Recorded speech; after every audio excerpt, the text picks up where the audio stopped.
The hospital corridor smelled of antiseptic and quiet tension, the kind that settles after hours of waiting and unspoken resentment. Nurses moved softly past the doors, their shoes barely making a sound against the polished floor. Inside one of the rooms, a young woman lay exhausted but alert, her newborn sleeping beside her in a transparent crib. This was supposed to be one of the happiest moments of her life, yet instead it had become the stage for humiliation, conflict, and emotional cruelty. Her mother-in-law stood near the door, arms crossed tightly, her face hardened by judgment rather than joy. From the moment the baby was born, the older woman had made it clear that she did not approve. She criticized the name chosen for the child, complained about the hospital, and whispered sharp remarks about how girls like her were never fit to be part of their family. Each word landed like a quiet slap. Finally, unable to restrain herself any longer, she exploded, accusing the young mother of trapping her son, of ruining his future, and of bringing shame instead of pride. Her voice echoed down the hallway as she demanded that the girl leave the hospital immediately, as if she had no right to be there at all. "You're abandoned," the mother-in-law snapped coldly. "Don't you understand? You're running to the wrong station if you think anyone is coming to save you." The young woman's hands trembled as she pulled the blanket closer around herself and her baby. Tears filled her eyes, but she refused to cry openly. She had already endured months of emotional pressure during her pregnancy, subtle insults disguised as advice, constant reminders that she was never good enough. Now, at her weakest moment, the cruelty had finally revealed itself without disguise. What the mother-in-law did not expect was that someone had overheard everything. The sudden sound of footsteps interrupted the confrontation. A man entered the room calmly, his presence instantly shifting the atmosphere. He was well-dressed, confident, and carried himself with quiet authority. The nurses paused in the hallway, sensing that something significant was about to happen. The mother-in-law turned sharply, ready to unleash her anger on yet another perceived enemy, but the words froze on her lips. The unexpected guest introduced himself simply and spoke with measured clarity. He explained that he was there on behalf of her son, who was unable to arrive in time due to urgent circumstances, but who had made his position very clear. Every accusation, every insult, every cruel demand that had just been voiced had already been documented.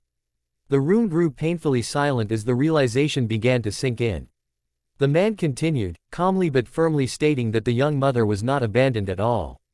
On the contrary, she was protected, supported, and far from alone. Legal arrangements had been made, financial responsibilities secured, and boundaries clearly defined. The mother-in-law's authority, which she had wielded so confidently moments earlier, suddenly evaporated. Her face lost its color, and her mouth opened slightly, but no sound came out. The power dynamic shifted completely. Nurses resumed their duties, but their glances carried quiet satisfaction. The young woman felt something she hadn't felt in months: relief.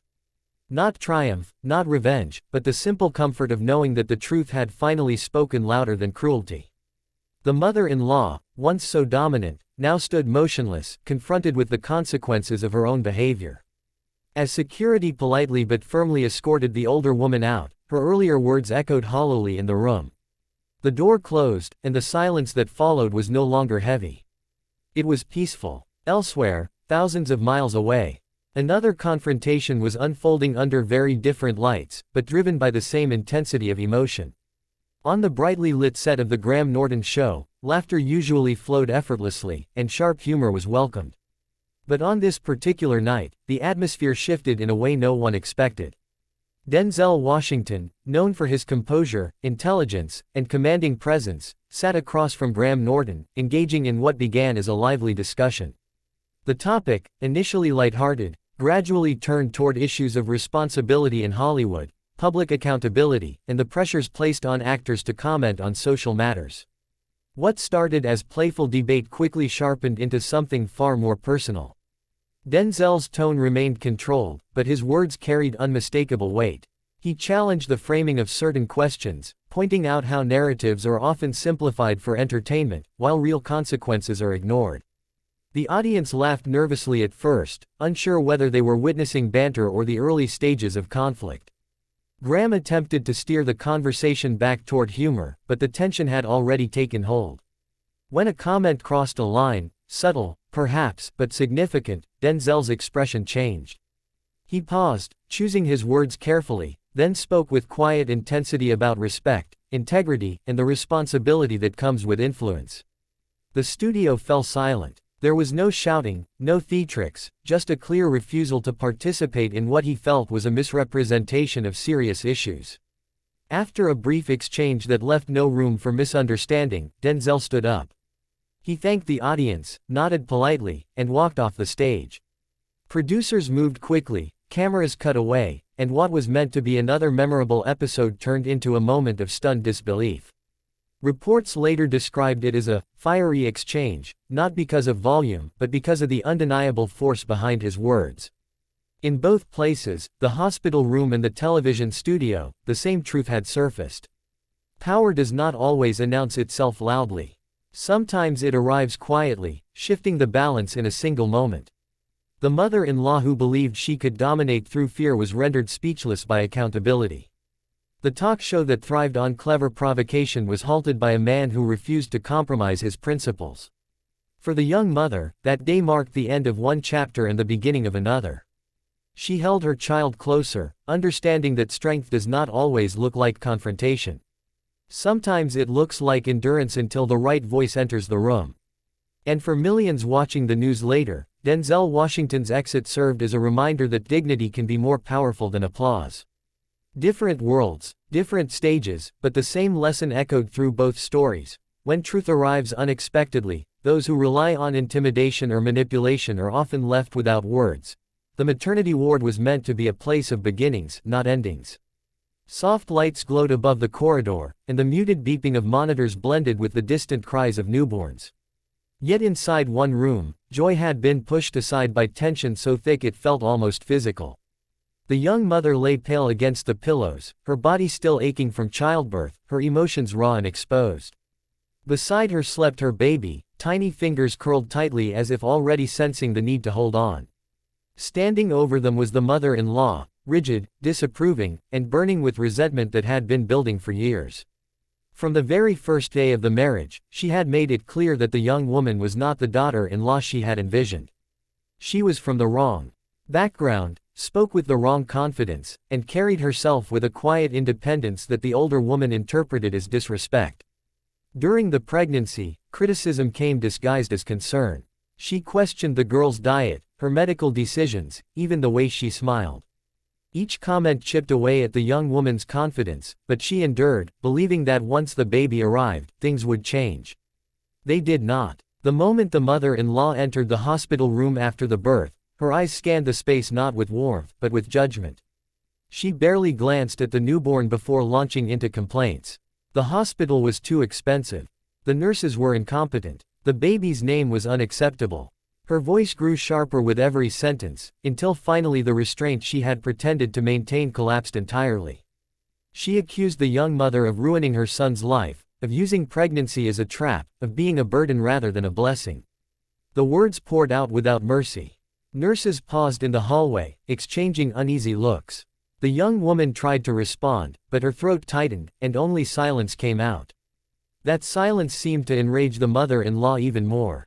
"Get out," she said coldly. "You don't belong here. You're abandoned. If you think someone is coming to protect you, you're running to the wrong station." The cruelty of the statement hung in the air. The young mother's eyes filled with tears, but she refused to let them fall. She turned her face toward her baby, focusing on the gentle rise and fall of the tiny chest, reminding herself that this child was the reason she had to stay strong. Still, inside, something was breaking. Then the door opened. The sound was simple, almost unremarkable, yet it changed everything. A man stepped into the room, his presence calm but commanding. He did not raise his voice or rush forward. He simply stood there, taking in the scene with quiet understanding. The mother-in-law turned sharply, ready to assert her dominance once more, but something in his expression made her hesitate. He spoke evenly, introducing himself and explaining why he was there. He carried a message, he said, and documentation. Everything that had just occurred had already been reported.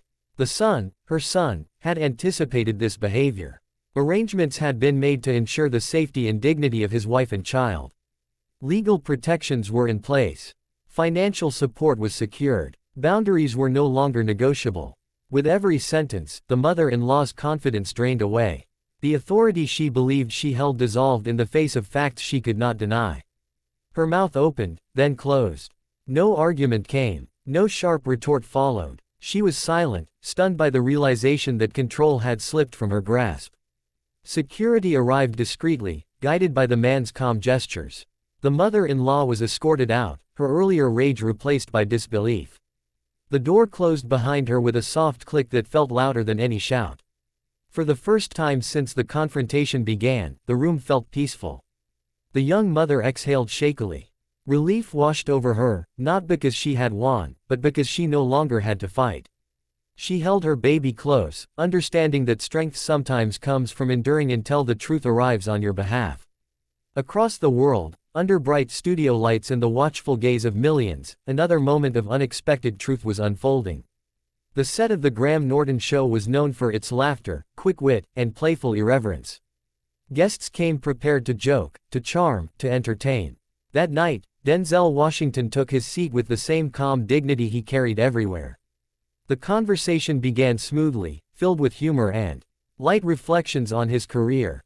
The audience responded warmly, laughter rippling through the studio. But gradually, the tone shifted. Questions edged toward controversy, framed casually but carrying sharper implications.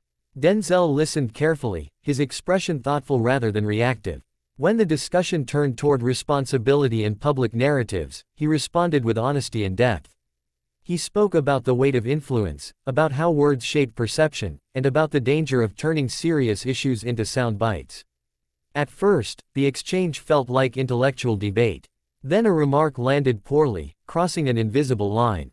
The laughter faded. Denzel paused, allowing the silence to stretch. When he spoke again, his voice was steady, controlled, but unmistakably firm. He addressed the importance of respect, not just for him, but for the audience and the subjects being discussed. There was no anger in his tone, only conviction. The studio seemed to hold its breath. Attempts were made to lighten the mood, to steer the conversation back toward humor, but the moment had passed. Denzel had said what he needed to say. Without drama, he stood up. He thanked the audience, nodded politely to the host, and walked off the stage. Cameras cut away. Producers rushed to manage the sudden shift. Viewers at home watched in stunned silence as the incident quickly spread across social media, labeled a fiery exchange. Yet those who watched closely understood that the fire was not in volume or spectacle, but in principle. In both stories, power revealed itself in unexpected ways. A mother-in-law who believed fear gave her control was undone by accountability. A talk show built on provocation was halted by a man unwilling to compromise his values. Neither confrontation relied on shouting or violence. Both relied on the quiet force of truth. For the young mother, that day became a turning point. She learned that she was not as alone as she had been made to believe. For the audience watching Denzel Washington, the moment served as a reminder that dignity sometimes means walking away. Different lives, different stages, yet the same lesson echoed clearly. When truth enters the room, those who rely on intimidation are often left speechless, and silence becomes the loudest statement of all.